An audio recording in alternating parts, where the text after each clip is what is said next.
출퇴근 왕복 3시간, 뚜벅이 생활만 무려 3년차. 와, 진짜 정신 나갈 것 같아요. 이제는 진짜 차를 사야겠습니다.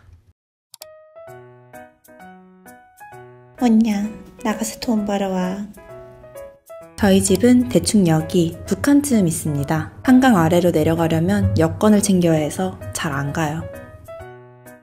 그래도 한 달 교통비 6만원으로 출퇴근 쌉 가능이라 고물가 시대에 이 정도는 참고 다녔습니다.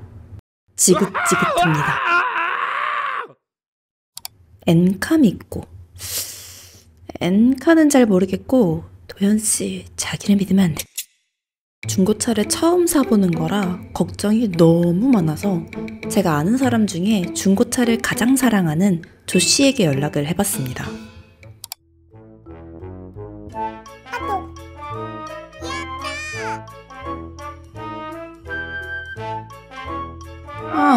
네, 이럴 줄 알았다.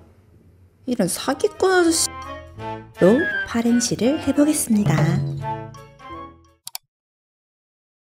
지금 나한테 차가 정말 필요한 건지, 쓸데없는 무력에 사로잡힌 것은 아닌지, 유지비는 얼마나 드는지 계산해봤습니다. 일단 예산은 1000만원, 부대비용까지 고려해서 차값은 최대 850만원으로 잡았습니다. 한 달 교통비도 계산해봤는데 지금처럼 다니면 한 달 6만원으로 교통비를 해결할 수 있습니다. 근데 나의 붕붕이가 있다면 한 달 기준 약 26만원. 근데 이건 돈으로만 계산한 거고, 출퇴근 시간이 하루 1시간씩 줄어드는 것을 고려한다면 편의점으로 때우던 저녁이 따끈따끈한 집밥이 되고 몽실이와의 밤 산책 데이트까지.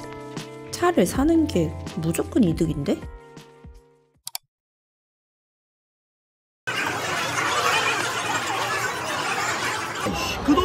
저는 원래 남의 말을 잘 안 듣습니다. 무엇보다 돈 한 푼 안 보태는 놈의 말을 들을 이유는 더욱 없습니다. 근데 레이 너 비싼 놈이었구나?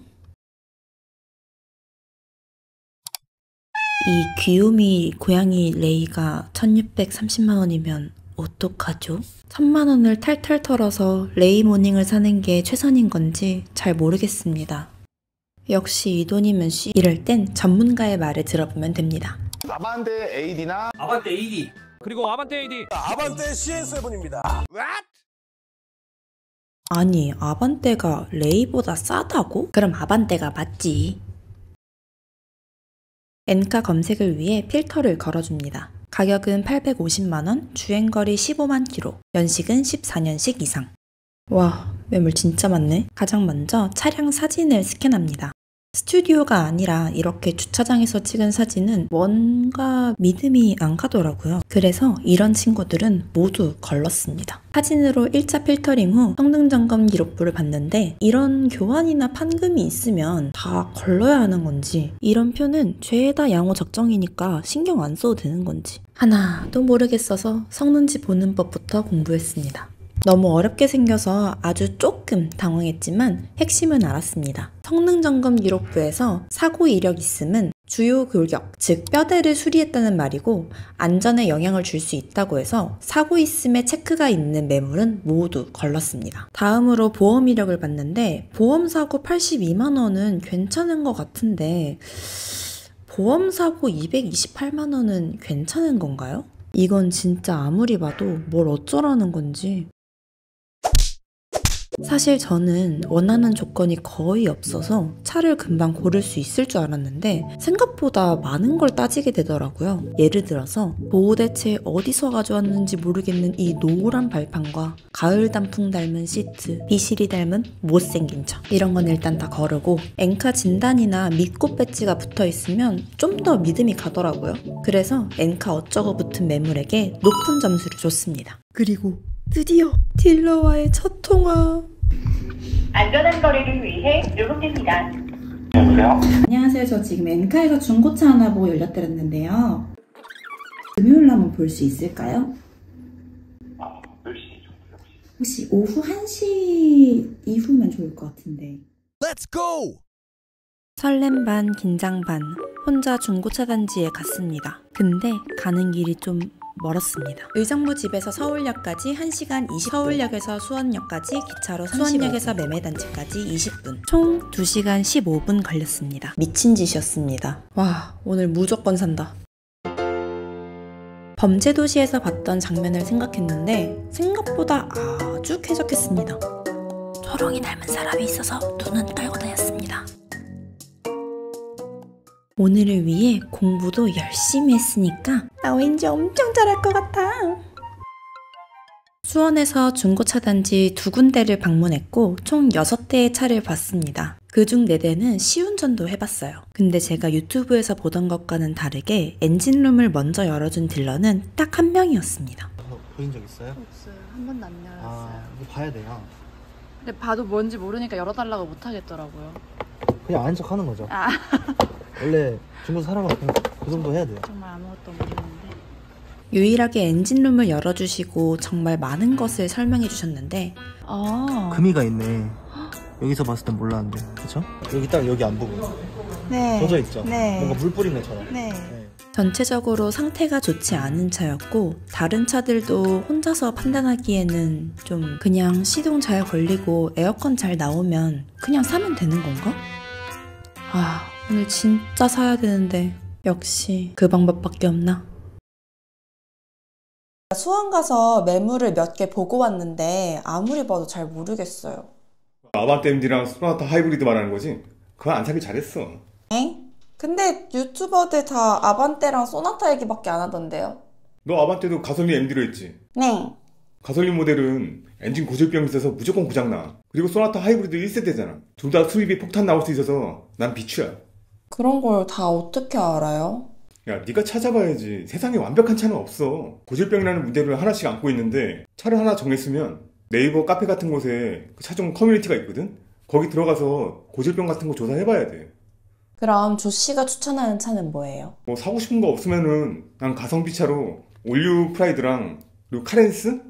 와, 생각도 안 해봄. 뭔 차인지도 모르잖아. 처음 들어봤어요. 그만큼 인기가 없다는 거야. 그 말인즉슨 가격이 저렴하다는 얘기지. 그리고 국산차라서 부품도 저렴하고 공임도 되게 저렴해. 난 개인적으로 프라이드는 해치백이 예뻐서 좋아하고 카렌스는 실내 공간이 되게 실용적이라서 나는 좋거든? 저는 중고차 매물이 이렇게 많은지 몰랐어요, 진짜. 너 필터 뭐 먹으라는데? 일단 가격은 850만 원 이하, 15만 킬로 이하, 14년식 이상. 너 거기에다가 이거 하나만 추가해. 성능지랑 보호이력 있는 거. 성능지랑 보호이력 없는 차는 걸러야 돼. 왜? 떳떳하지 못하니까 공개 안 하는 거지. 근데 매물 상세 페이지를 봐도 내용이 너무 많아가지고 뭘 봐야 될지 잘 모르겠어요. 너 같은 차 알못을 위해서 간단하게 얘기하면 성능지, 사고수리 등 이력에 사고수리 있으면은 걸러. 주요 골격에 사고 있다는 말인데 아니 굳이 뼈대 망가진 차를 살 이유가 없잖아. 그리고 일반인은 그게 제대로 수리됐는지도 확인 못해. 나도 못해. 단순 사고는 괜찮아. 세부 상태, 양호, 누유, 누수 이렇게 나와 있거든? 근데 여기서 하나라도 양호가 없으면은 걸러야 돼. 문제 있는 차를 수리도 안 하고 판 거잖아. 저도 대충 이 정도는 해서 걸렀었는데 그렇게 하고도 매물 후보가 한 30개는 있었어요. 너 카트 리포트 안 봤지? 넌 일단 내 영상을 안 봐서 그런 거야. 너처럼 차 잘 모르는 사람들은 리포트 보면서 도움을 받아야 돼. 야, 하나 보여줄게. 이 차 리포트 한번 뽑아봐. 네 돈으로. 그러면 차량 번호를 넣고 발급. A few moments later. 야, 먼저 종합 의견 봐봐. 심각, 주의, 양호로 나뉘는데 전체적으로 이 차에서 뭘 중점적으로 봐야 하는지 보여주는 거야. 일단 이 차는 숨겨진 사고가 있다고 하니까 이따 확인하고, 자차 보험이 계속 있었고 전차주가 4년 이상 소유했다고 나오네. 차주가 관리만 잘했으면 완전 좋은 징조야. 야, 종합 의견 바로 아래 이제 그림 나오지. 이게 사고 이력이거든? 성능지처럼 사고 이력을 보여주는데 이건 보험 사고나 정비소 데이터를 기반으로 어디를 수리했는지 보여주는 거야. 성능지랑 똑같이 생겼으니까 넌 틀린 그림만 찾기만 하면 돼. 야, 성능지에는 트렁크 교환 하나밖에 없었는데 여기 보니까 뒷도어랑 디펜더 판금 있지. 봐봐. 성능지만 보고 차를 고르고 있었는데 사실은 이렇게 숨겨진 사고가 있었을 수 있으니까 리포트를 보라는 거야. 그럼 이 매물은 걸을까요? 야, 넌 왜가 이렇게 극단적이냐? 뭐 실차 점검 해봐야겠지만 황금으로 나오더라도 도어랑 팬더 모두 외판이라서 뭐 수리했다고 해서 안전에 큰 문제 있는 거 아니니까 걱정 안 해도 돼. 그리고 성능지에 없는 판금 발견하면 현금으로 보상받을 수 있는데 뭐 차량 가격의 3%씩이라 한 2, 30만 원 받을 수 있겠네. 야, 여기 매물 가격 분석 봐봐. 판매한 지 이제 거의 2달 정도 됐네? 그럼 딜러가 조금씩 가격도 내렸어. 이 차를 빨리 팔고 싶은 거지. 350만원에 떠서 550만원에 팔고 있지. 야, 이 정도면 한 50에서 70 정도는 내고 해보는 것도 좋아. 오, 개꿀팁. 야, 그리고 여기 리콜 이력 있지. 아까 성능지에는 리콜 해당 없음이었거든? 근데 실제로는 리콜이 있었는데 아직 안 한 거야. 그런 것도 보는군요. 내가 이런 거 하나 있으면은 성능지의 실성이 좀 떨어진다고 했거든. 야, 근데 이 차 정비력 좋은데? 엔진오일도 주기적으로 교환했고, 작년 5월에 겉벨트 세트랑 스로틀 바디, 소모품 같은 것도 다 교환했네. 와, 흡기 매니폴드도 교환했네. 그게 뭐예요? 아, 흡기 매니폴드는 사람으로 치면 콧구멍이야. 디젤 차들은 흡기 매니폴드에 카본 슬러지가 계속 쌓여. 너 코 막히면 숨쉬기 힘들지. 차도 마찬가지야. 그게 계속 쌓이면 공기가 잘 못 들어와서 연비가 떨어지고 고장날 수 있어. 근데 이 차는 그걸 다 고쳐둔 거지. 그래서 좋다는 거야. 소비자 입장에선 엔카에 올라온 것만 믿으면 안 돼. 딜러가 수기로 입력하는 시스템이다 보니까 실수가 있을 수 있고 나쁜 마음 먹고 빼먹을 수도 있어. 그래서 카티로 한 번 더 검증하고 차 보러 갈지 말지 정해야 돼. 너 매매단지 다니는 거 힘들지 않았어? 존나 힘들었어요. 응? 카티 보고 이상한 차인지 아닌지 잘 거르고 갔어야지. 그럼 차 보러 가서는 뭘 봐야 돼요? 네가 가서 할 수 있을지 모르겠지만 알려줄 테니까 야, 적어봐.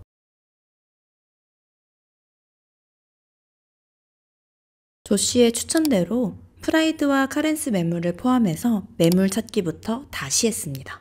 이번에는 서울 양천구에 있는 중고차 단지를 방문했는데 수원 매매 단지랑은 좀 다른 분위기였어요. 조씨가 말한 대로 도장면 확인, 내부 기능 확인, 시운전까지 해보면서 차 3대 정도를 더 봤습니다. 조씨랑 함께 봤었던 카렌스 매물이 가격, 사고 이력, 전차주의 관리 이력 등등 종합적으로 좋다고 판단을 했고 동글동글하고 몽청하게 생긴 게 좀 귀엽다고 생각했습니다. 조씨의 도움도 받았고 열심히 공부도 했는데 막상 살 때가 되니까 5만 가지 생각이 다 들더라고요. 운전하다가 차가 퍼지면 어떡하지? 딜러랑 싸워야 하나? 나 싸움 못하는데. 이럴 땐 전문가를 또 찾아갑니다. 막상 주문하기 버튼을 누르려니까 너무 겁이 나요. 맞아요. 그게 딱 누르기가 쉽진 않죠. 근데 지금 고르신 차량들이 전부 다 이제 엔카 믿고에서 고르셨다고 들었어요. 그 중에 이제 하나를 선택하실 건데 중고차는 명의 변경이 딱 끝나는 순간 굉장히 돌이키기가 힘들어요. 딜러분하고 협상을 해서 뭐 보통 수리비를 지원받거나 하는데 그 과정이 여성분이 겪기에는 그렇게까지 뭐 추천할 만한 과정은 아니거든요. 차량을 받아서 이런 저희가 꼭 아니라도 이런 오프라인 정비소를 이용해서 차량 상태를 정확히 확인한 뒤에 차량이 마음에 안 들면은 환불을 하면 되고 아니면은 마음에 들면 그때 다시 한번 딜러분들이랑 협상할 수 있어요. 다 마음에 드는데 이런 것들은 조금 해주시면은 제가 구매 결정을 하겠다. 이렇게 할 수 있는 기회가 있는 거기 때문에 그렇게 너무 걱정하지 마시고 일단 차량을 먼저 받아서 점검을 먼저 받아보시면 좋은 차를 구매할 수 있을 거라 생각합니다. 도현 씨를 아니 최 대표님을 믿고 주문하기! 쇼핑몰에서 옷을 주문하듯이 몇 가지 정보만 입력하면 되는데 이런 순서로 진행됩니다.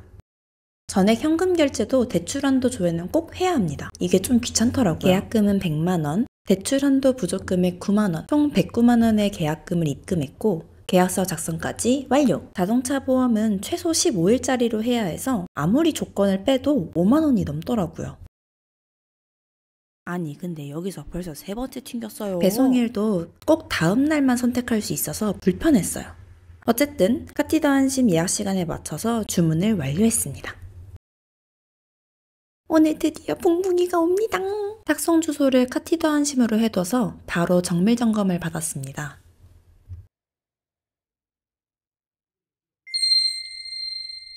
엔진룸 여는 법도 알려주셔서 제가 열었습니다. 오! 버튼을 눌러 후드를 열어주고 탁 걸리는 무언가를 찾아 누르면서 열어야 합니다.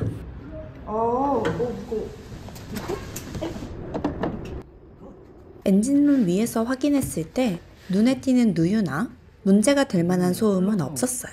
진단기 코드도 이상이 없고 AI 엔진음 분석도 무사히 통과했어요. 외판 체크는 이렇게 생긴 도막 측정기를 사용하는데 이렇게 빨간불이 들어오면 이 부분에 무언가 수리가 있었음을 의심하고 귀여운 스티커로 표시를 해둡니다. 카티 리포트에서 뒷도어와 커터 패널에 판금이 있을 수 있다고 해서 커터 패널부터 확인해 봤습니다. 라이트를 제거해주고 이 작은 구멍으로 내시경을 넣어 찾는데 넣자마자 판금 발견. 이렇게 뽕뽕뽕 구멍난 곳이 판금을 수리하면서 생긴 흔적이래요. 이번엔 뒷도어 확인을 위해 창문 틈으로 내시경을 넣어줍니다. 슉, 똑같은 구멍을 발견했어. 카티 리포트에서 미리 확인했던 부분이지만 실제로 발견하니 좀 씁쓸하달까? 그래도 성능보증보험으로 23만원 보상받을 수 있대요. 마지막으로 리프트에 올려 덮여있던 커버를 벗겨내고 하부를 꼼꼼하게 살펴봅니다. 제발 별일 없게 해주세요. 안타깝게도 엔진오일 팬과 프론트 케이스 사이에서 누유가 발견되었습니다. 다행히 이건 성능보증보험으로 무상수리가 가능하다고 합니다. 그리고 인터쿨러 쪽에서도 누유가 발견됐는데 얘는 무상수리 대상이 아니래요. 부분하고 뒷도어 부분, 여기 빨간색 화살표 있는 부분, 방금 아까 확인했던 부분이 있고요. 그리고 지금 이 사이드실 부분도 도색이 좀 들어갔어요. 하단 부분 혹시 보이실까요? 여기 도어 앞도 쪽 여기도 지금 스크래치 난 부분인데 터치업을 좀 진행을 해놨던 흔적이 좀 남아있어요. 이 부분도 살짝 문콕이 진행돼서 움푹 들어간 부분들. 타이어는 지금 매우 상태가 양호하고요. 카본이 많이 쌓이기 때문에 주기적으로 10만 킬로 주기로 디젤 차량 같은 경우에는 관리를 한 번씩 해주셔야 되고요. 엔진 오일 팬하고 프론트 케이스 사이에 이 부분이 살짝 지금 누유가 보여요. 누유가 시작되는 상태라서 성능보증보험으로 접수를 하신 다음에 누유 수리를 한번 받으시는. 카렌스 점검 결과 쿼터 패널과 뒷도어 판금은 총 23만원 현금 보상을 받았습니다. 엔진오일 팬 누유는 1-20만원 정도 수리비가 든다고 하셨지만 성능보증보험을 통해 무상 수리가 가능하다고 하셨습니다. 인터쿨러 누유는 약 20만원 정도의 수리비가 들 거라고 하셨어요. 그 외에는 모두 깨끗하다고 하셨어요. 예상보다 훨씬 힘들었던 첫 중고차 구매. 그래도 마지막 브리핑까지 듣고 나니까 마음이 한결 편해졌어요. 출근길이 벌써 기다려지네요. 첫 중고차에서 배운 점. 첫째, 차종을 선택할 때는 네이버 카페에서 고질병을 꼭 확인하세요. 둘째, 온라인에서 최대한 매물을 걸으세요. 중고차 직접 보러 가는 거 쉬운 일 아닙니다.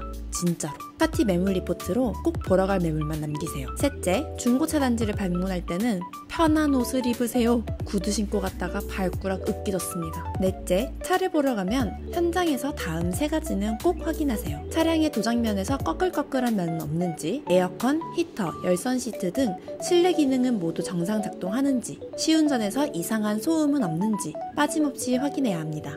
마지막으로 중고차 구매 후 꼭 점검을 받아보세요. 고장이나 사고가 발견될 경우 무상수리 또는 현금 보상을 받을 수 있습니다. 사람들이 저처럼 개고생하지 않도록 이 영상을 공유해주세요. 아, 그리고 조씨 감사합니다.